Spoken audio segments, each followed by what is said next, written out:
In this video, we're going to talk about how to use eclipses, retrogrades and ingresses when you're writing a sun sign horoscope column. Hi, I'm Alison Price, an astrologer in Vancouver. Astrology is my passion and I want to share it with you. This video is the third part of a series on how to write sun sign horoscopes, and you can find the other two videos in the show notes below. If you are new here, please consider subscribing and like my videos or share them with anyone who would be interested. During the horoscope period that you have chosen, there may be some planetary ingresses that happen. This is when a planet changes signs, and this will always happen once a month when the sun actually does change signs. So you want to be looking out for planets that may ingress or change signs, and up to a point you really need to know the meaning of each of the planet in every sign before you can work with these ingresses. But what you're really looking for is the actual essential dignity. Is the planet better off in this sign or that sign? For instance, when the sun is in Cancer for the month and then it moves into Leo, the sun is far better off in Leo than it was in Cancer, so it can shine more and much more can be done. So the essential dignity and knowing which planet rules each sign is important when you're working with planetary ingresses. The next thing you're going to be looking at will be the stations and retrogrades of the planet. You want to know which planet is going to, what the meaning of that planet is, which planet will station and retrograde. You want to know now the direction it's going, because you can have a station retrograde when the planet's turning back, or you could have the station direct where the planet is being released and the energy will improve. So knowing that direction is important too, and you will note that for your horoscope period. You will also want to know the duration of this retrograde perhaps period, because say for instance Pluto may be retrograde for 5 months, whereas Mercury will only be retrograde for around 3 weeks. So you need to be able to say something about that as well. So when a planet will station retrograde at the beginning of the retrograde period, and when a planet stations retrograde, things are going to start slowing down. And then when the planet is at a station direct, it is at the end of its retrograde period, for instance, and then it will go direct again. There's an example there of Mercury. So knowing which stations you have in your period of your week or your monthly horoscopes is important, and knowing how long it's been or how long it will be retrograde is important too. You're also going to be wanting to look at the lunations. Typically, the lunations refer to the new moons at the start of the sun-moon synodic cycle, and you will definitely want to be paying attention to new moons, particularly in daily or weekly or even monthly horoscopes. And you may or may not be interested in full moons as well. It just depends on the type of astrology you're writing. So with the 8 lunar phases, the new moon, some keywords there is emergence. You want to be talking about that. If we then get to the crescent phase, the keyword there would be activate. You need to bring that into your horoscope in some way. If the lunar phase is the first quarter, the keyword there for you would be build. And the gibbous phase would be, your keywords to use would be analyze. When we get to the full moon, your keyword would be completion and fruition and so on. And then as the moon moves to her disseminating phase, impart is a good keyword. In the last quarter phase, we would consider the keywords readjust, and then balsamic is the keyword there is going to be incubate. Now, of course, as the moon moves through her phases, this would typically be in your daily horoscope writing and your weekly horoscope writing, perhaps not the monthly and probably not the annular. You will then develop your what you want to say, that the crescent moon, this, that and the other, and create sentences and ultimately create paragraphs about what you want to say about, the crescent moon this, or the last quarter moon that. So you're building up a database at all times about what you're going to be saying in your horoscopes. If you have a solar or lunar eclipse during your horoscope writing period, you absolutely have to add that in. It's critically important. So some keywords there to start your sentences for lunar eclipses would be a new beginning in whatever, a fresh start for you in this area, perhaps a seed moment. These are your solar eclipse keywords, and then onto the lunar eclipses, reflections in, because you're reconsidering when it's a lunar eclipse. You can now see clearly because the moon is full, the light of the moon is dominant. You need to be talking about that, and things are obvious in wherever this moon is placed in the house, and of course in the sign of the horoscope that you're writing. But if there is an eclipse in the horoscope period you're writing for, you really do need to give it some acknowledgement.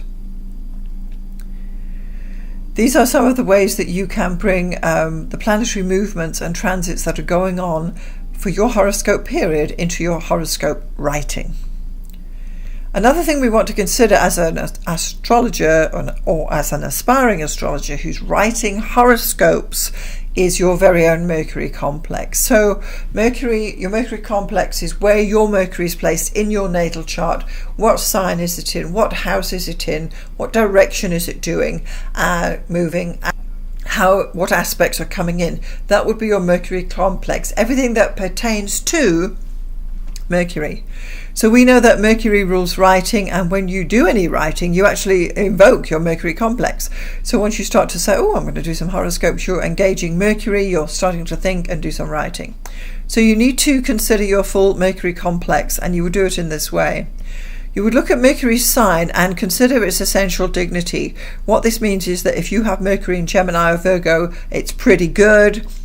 If you have Mercury in Sagittarius or Pisces, it might be a little more of a struggle. You would consider the essential dignity. You would also want to look at Mercury's house in your natal chart. How easily can you access your Mercury and get your writing, get your thoughts together, compose sentences, and so on. You would also want to look at Mercury's Ptolemaic aspects. Those are the 5 main aspects. They are the conjunctions, the sextiles, the squares, the trines, and the oppositions, and fully understand influences that are coming into Mercury in your chart from the other planets. Have you got a square from Saturn? Have you got a trine from Jupiter? This will influence how Mercury will be for you. You will also want to consider your Mercury direction in your natal chart. Do you have a direct Mercury, or is your natal Mercury retrograde? And that will actually show how quickly or slowly you can actually get this writing done. We can of course assume that if you want to write horoscopes, you've got a pretty good Mercury already, because otherwise why would you be saying, oh, let me do that, and struggle on with a Mercury that's challenged. You would also want to know if Mercury is the final dispositor. If it is, this will not be the first writing you are doing. You'll have written other stuff. Maybe you're doing a blog, maybe you're doing books on the side, and who knows what. And then horoscope writing will just become another string on your bow. I would also want to know if Mercury is most elevated, that is the planet that is closest to the midheaven. I do have another video on that, and I'll put the link at the top. If Mercury is, this is really what you should be doing with your life, and therefore horoscope writing may just become who you are altogether. And you would want to consider, is Mercury the chart ruler? Do you have Gemini or Virgo on your ascendant? If so, Mercury will be strong for you anyway, and this will support the fact that you want to do horoscope writing. If you need to go back to see the other videos about how to set up yourself to get prepared to write sun sign horoscopes, you can go there as well. And then the second video in this series is about the actual transiting sun through the houses of the sun sign horoscope that you're working on. So there we covered what you need to know about eclipses, retrograde, and planetary ingresses when you're writing a sun sign column for a different time period. I'm Alison Price. Thanks so much for watching. I'll see you next time. At the end, I also like to add for you a little bit of what do astrologers do all day, because clearly we're not reading charts every waking moment. And this happens to be one of the weeks where I've just uploaded a new book onto Amazon, the Beginner Astrologer's Course Handbook. And this is the complimentary book that goes with the Starsology Academy courses. I'll be telling you more about that in a moment. The exciting thing for me to say is that we're launching the Starsology Academy. This is actually a training portal for you. It's being rolled out slowly during 2019 and obviously on into the future. And the actual plan is that we're going to be approaching astrology for everyday people. The Astrology Academy will have world-class astrological training. It's going to be clear, it's going to be simple, it's going to be information you need, that you were going to be cutting out the waffle. And these courses will be coming through, but there will be a handbook to each course as it comes through, just to support the work you would be doing. But the handbook will be is in fact available now on Amazon, and we're very excited about that. I will do a video about this particular book later when I receive my first copies. We're talking hot off the press stuff here. So anyway, just a quick rundown on the Astrology Academy, the courses that we have planned for you. I've got 6 of them, and first up we have the Journey of Astrology course. This course teaches you why you need to learn a little astrology. It is for everyone who has an interest in knowing a little more about astrology before plunging right in with a formal class, and this course is the precursor to the Beginner's Astrology course. Then of course we do have the main Beginner Astrology course. This is for people who are brand new to astrology and don't know anything about it. Then we will have the Intermediate course. This is now Advanced Natal Interpretation, so once you've got the basics cracked in the beginner's course, you would move on to Intermediate, because this will put a polish on your readings. Then we have the Advanced Astrologers course. This is the forecasting section, where we're talking about 2 different the indirect and direct forecasting methods. We cover transits, solar returns, secondary progressions, and solar arc directions.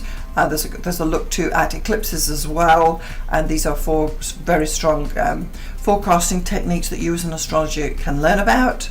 We will also be providing you the Astrology of Love and Romance course. This is for relationship astrology. It covers chart comparison, synastry.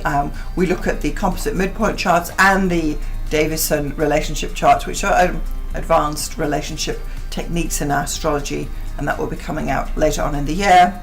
And then finally we have the How to Set Up Your Astrology Business. This is for someone who can perhaps read charts by now and is considering doing chart readings for a living or as a side job, where you actually want to get yourself set up as an astrologer and start accepting payments and get structured websites and so on. So that's what's in the pipeline and what we're busy on here behind the scenes at Starzology, and it will be coming through. Some of these items will be rolling out in 2019 and certainly on into 2020, and I will certainly share more details about these wonderful initiatives with you, and we're actually very excited about it. So that's my roundup of what astrologers do all day for this video. Thanks so much.